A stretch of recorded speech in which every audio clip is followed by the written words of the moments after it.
Is OnlyFans encouraging us to give up on pursuing human connection? This video was scripted and recorded over a year ago, but it just didn't feel like the right time to publish it. It didn't fit into the rest of my content, even though that's pretty random anyway. But the reason why I was even thinking about the topic of OnlyFans, well, it was a little bit personal. Someone pretty close to me was dabbling in it, let's say. They aren't anymore, so that's good. And I wanted to address the topic without directly confronting them.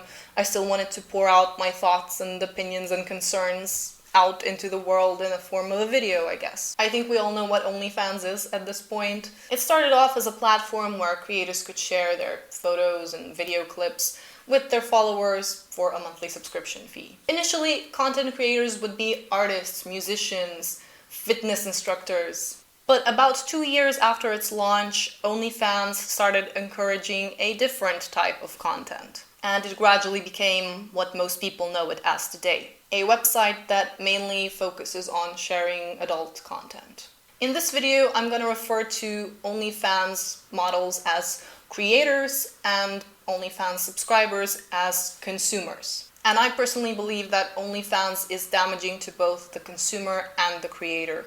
But first of all, why is it so popular? After all, various types of adult content can be accessed on the internet for free. Well, I think it's partially because the OnlyFans model is built on offering exclusivity. If you can convince someone that they're not just buying photos or videos, but rather someone's time, attention to you, commitment in a way, and I do use this word loosely, then you have yourself a winning strategy. The consumer is made to believe that they are somehow in charge, that they are getting something that the others are not. For a price, they can demand from a creator a particular type of photo, a particular kind of conversation, a particular kind of experience.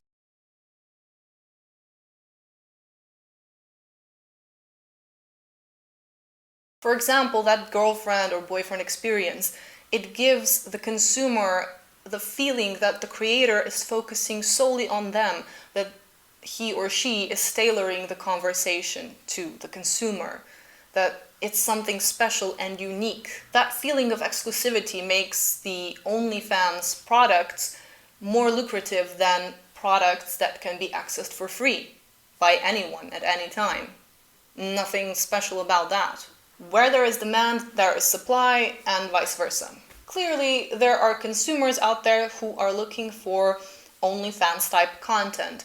Therefore, OnlyFans type content is being offered in increasing numbers. And I'm not putting the blame solely on one side. I think both the creators and the consumers would be honest to admit that they both play a part in keeping this big machine running. More and more creators are jumping on the bandwagon because they notice a lucrative opportunity to earn potentially a lot of money for potentially little work. And when more content is supplied, how is the demand not going to increase? I'm not here to discuss the morality of the OnlyFans business or the morality of consuming OnlyFans content. Everyone can do that for themselves. But I think one of the objective things that we can say is that neither side, nor the creator nor the consumer, cares about the other side. One side is looking for a good product and the other one is looking for money.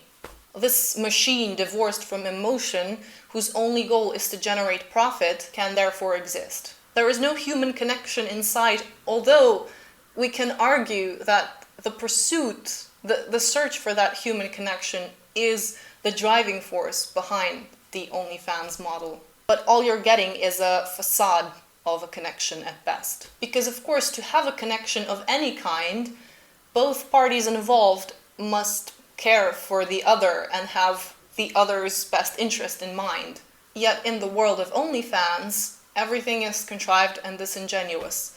And the worst thing is, everyone involved is aware of that. And yet, they still take part in it. But is OnlyFans truly divorced from emotions, from either the consumer or the creator's point of view? Can it even be completely divorced from emotions if you're putting a price tag on yourself or purchasing a piece of someone's privacy? The way I see it, OnlyFans commodifies and devalues both the consumer and the creator. And on top of everything, relationships too. Creators devalue themselves by putting a price tag on their body. And to be able to do that, you must first view yourself as a commodity. And then, of course, the consumer views you as a commodity too if you present as such. Consumers, on the other hand, devalue themselves too because they choose to go for an OnlyFans relationship, or if we can even call it that, as opposed to a real-life human connection. In the world of OnlyFans, consumers are made to believe that they can have any creator for the right price. And the sad fact is that it's probably financially cheaper and emotionally less demanding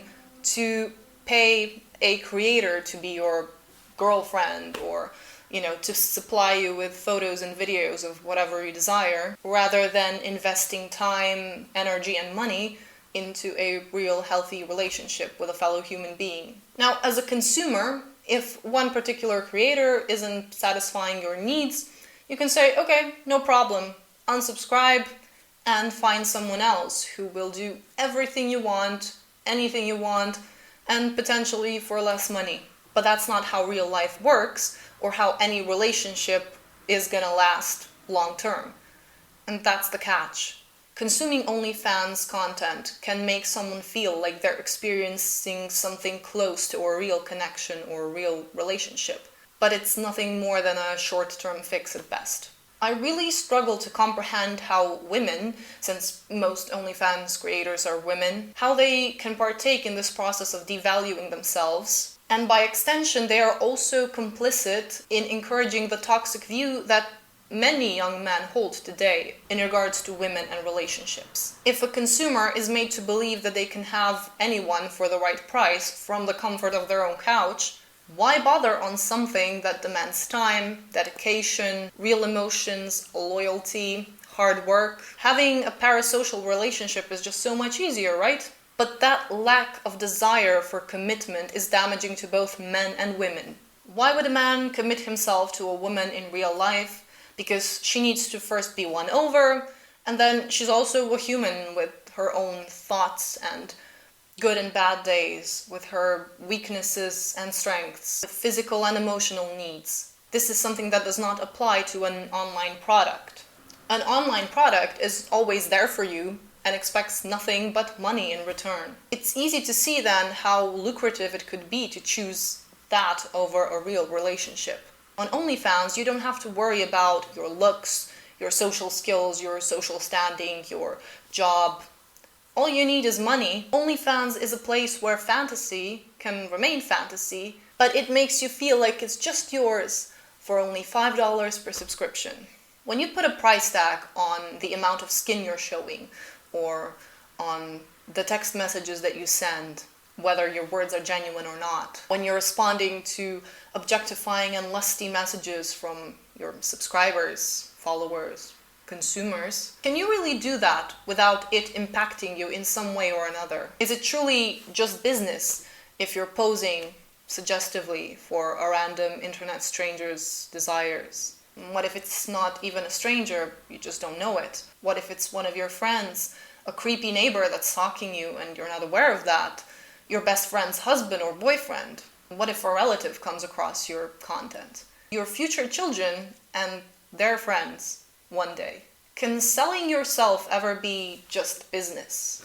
Even the arguably less explicit, though it doesn't have to be, but the boyfriend or girlfriend experience. This is still perverting and commodifying a very vital aspect of any real relationship. Pretending while both parties are aware that it's just pretense. This is especially mind-boggling to me, but it does highlight just how deep the human desire for connection runs. As a creator on OnlyFans, I guess you can always just draw the line and say, yeah, no, I'm not doing that particular thing. That's a step too far for me, no thanks. But at the same time, you're also very much aware that whenever you say no, you are losing potential clients or existing clients, losing profit, the reason why you're there. And this sort of dynamic screams to me toxic relationship. The creator might find themselves in a situation where they feel pressured to move the goalposts when it comes to their comfort zone. The consumer can always say, well, okay, if you won't do it, someone else will. Younger, prettier, cheaper, This empowers no one. It does the exact opposite. Sure, you can always simplify it and say people who buy OnlyFans content are stupid, and people who create OnlyFans content are smart because they found a way to make easy money. But that's a very reductive and kind of apathetic way of looking at it. If we promote viewing each other in this way, either as sources of income or as commodities to consume and exploit, then we are idly standing by and watching the downfall of authentic human relationships. If you enjoyed this video, please leave a like and a comment down below. I know this topic was a little bit depressing, but I got something a little bit more lighthearted for next week. And it goes back to my Rings of Power roots for all of those of you who have been here from the beginning. Don't forget to subscribe if you enjoy this type of content. Take care, and I will see you soon.